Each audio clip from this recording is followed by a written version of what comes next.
and their investigation right on that scene. Detectives learned that both victims were involved in the sale of narcotics and used their cell phones to conduct much of their business. Detectives collected the victims' phones, and with the help of the United States Secret Service, we were able to extract information that led to the development of a possible location of a suspect vehicle that was seen on the surveillance video. That occurred on Wednesday, 1/3/24. Detectives drove to that location and saw the suspect vehicle. They approached the home where the suspect vehicle was, and they knocked on the door. An individual by the name of Ramon Preciado answered the door and seemed to know why SAPD was there and cooperated with the investigation. Both Ramon and Christopher were home and brought to the SAPD homicide office for questioning. During the interviews, both suspects made enough statements to implicate them in the murder. Detectives walked warrants for their arrest. Christopher was arrested on the charge of capital murder. Ramon was arrested on the charge of abuse of a corpse. Yesterday, 1/4, more charges were filed. Christopher was also charged with abuse of a corpse, altering, destroying, or concealing evidence of a human corpse. Ramon was also charged with altering, destroying, concealing evidence, human corpse. Detectives also conducted a search warrant at the home of the suspects, where evidence was recovered. There is still an active investigation, and I'm not going to go into too much of the details, as I've previously said, because I don't want to jeopardize the integrity of the case or make the DA's job any harder once he gets involved in it.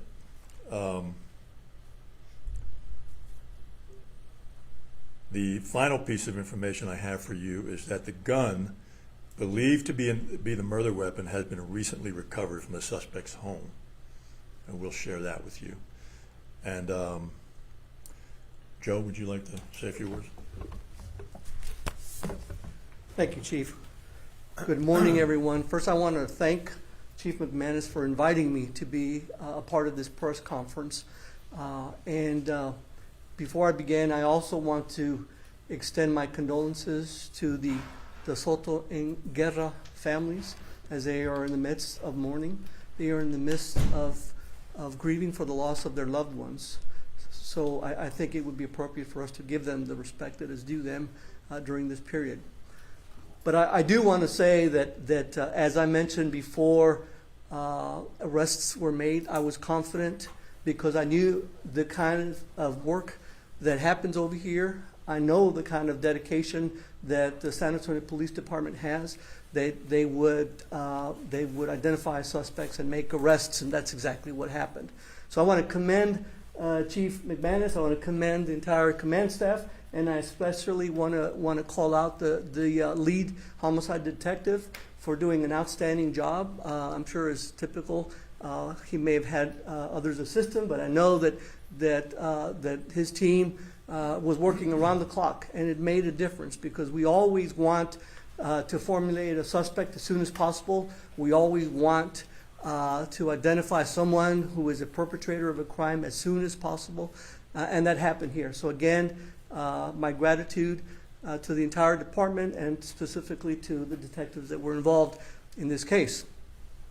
As I have said recently, our job is just beginning, but we have to give SAPD time to complete their investigation.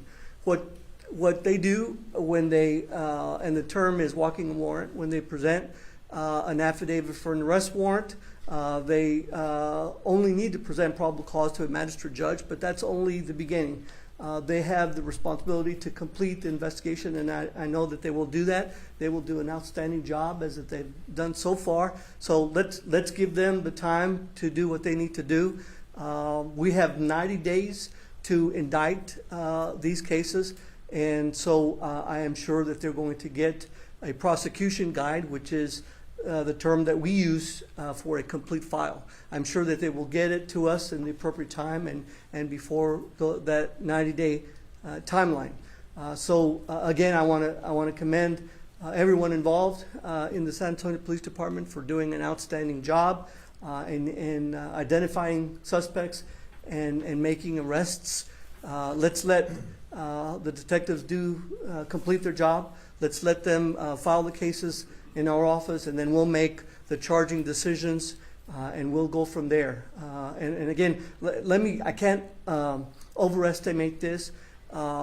In order to bring justice to the memory of these two victims, and in order to bring justice to the survivors and the family members, it's going to be a long road, but we have to take things one step at a time.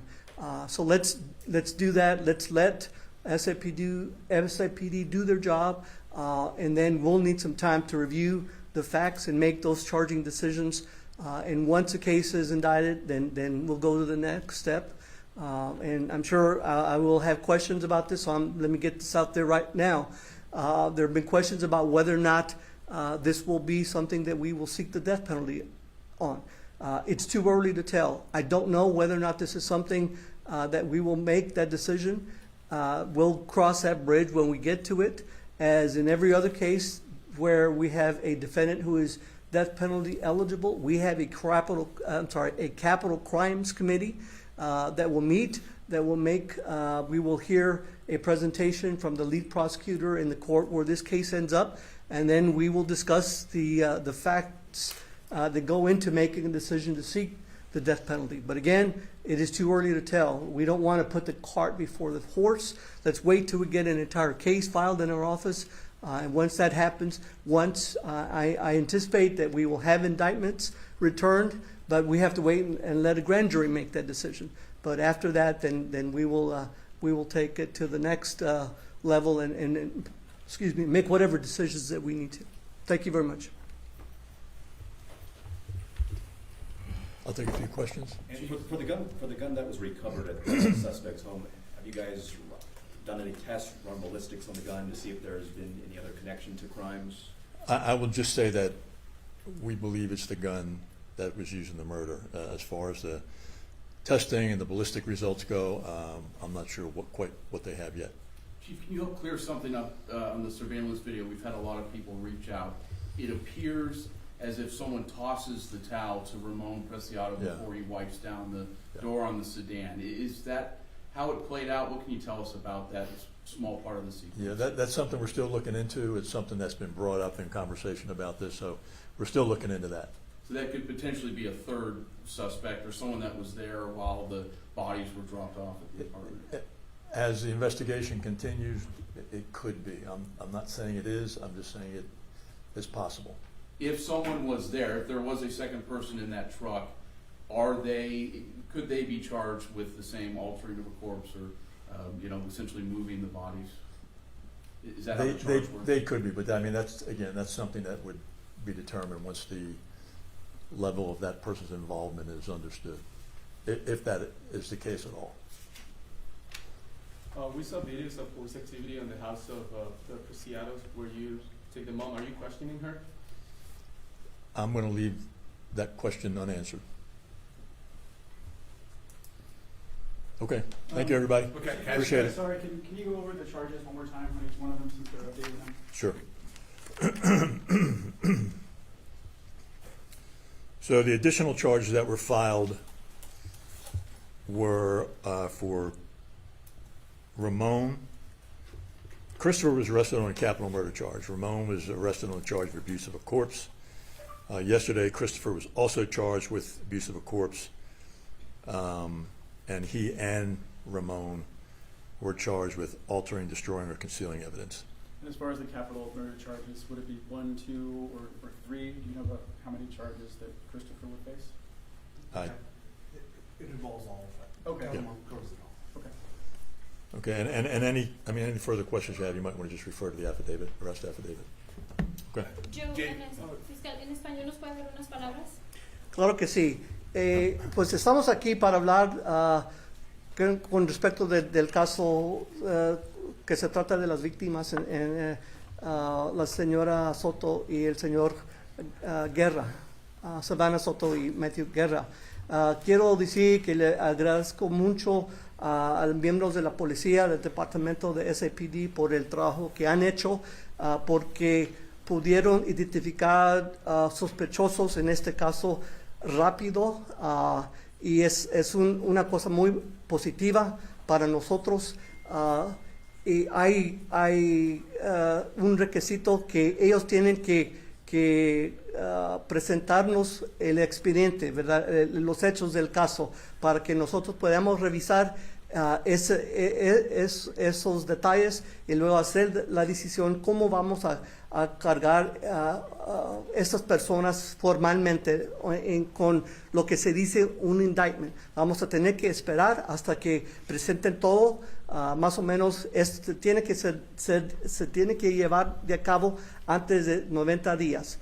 Y después de ese tiempo vamos a presentar los hechos del caso ante un gran jurado, y si podemos obtener el indictment o sea la acusación formal, entonces vamos a hacer decisiones de ahí en adelante, incluyendo la decisión si vamos a pedir la pena de muerte. Pero vamos a tener que seguir con mucho cuidado, ¿verdad? Y vamos a empezar con ese paso y luego vamos a hacer las decisiones. In English, in reference to your office released a statement regarding the fact that under Texas law, an unborn child is considered a person when it comes to the capital murder. Can you just reiterate that on camera? Sure. Clearly, we have enough to charge Christopher with Preciado with capital murder because we have 2 adult victims. But under Texas law, when an unborn child, and it's under whatever period of gestation, is that unborn child is considered a person under Texas law for purposes of including an unborn child as an additional count for capital murder. We have every intention, of course, the Chief Mann's, actually, the Sergeant made a comment that they intend to file 3 charges listing 3 victims. We have every intention of including the unborn child as an additional count for capital murder. But again, we'll have to wait and see when the case is filed. But that's correct. We can charge someone with additional count. And while you're asking the question, let me clarify, because it's already been asked, why the father, Ramon Preciado, is not charged with capital murder. Someone can be charged with murder if that person is directly responsible because that person either intentionally or knowingly caused the death of the individual, or that person can be charged as a party to a murder. But under Texas law, the only way that someone can be charged as a party is that person has to aid, assist, encourage, or abet the commission of the offense intended. As far as we know, there is no evidence to indicate that the father was involved in the murder. Now, that may change as this case develops. The detective is going to continue his investigation. If there's at some point some evidence that the father was in fact involved in the murder, then that can change. But I know there is a common conception that when someone is an accessory, in fact, that we can charge him. But he has to be more than an accessory, in fact, under Texas law. We have to be able to prove that he was a party to the offense. So again, for now, the only one that's being charged with capital murder is Christopher Preciado. Thank you all.